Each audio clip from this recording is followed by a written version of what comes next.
Launch the BIM editor. Select your DXF or DWG object.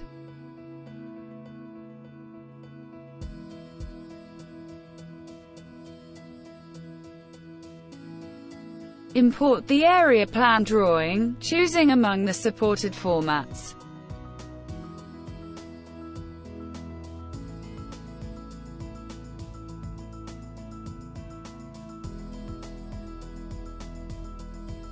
Scale the drawing, if necessary.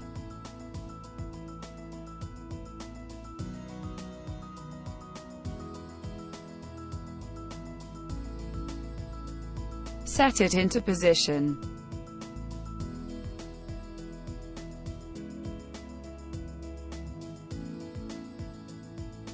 Use it as a reference to set the footprint as a 3D model.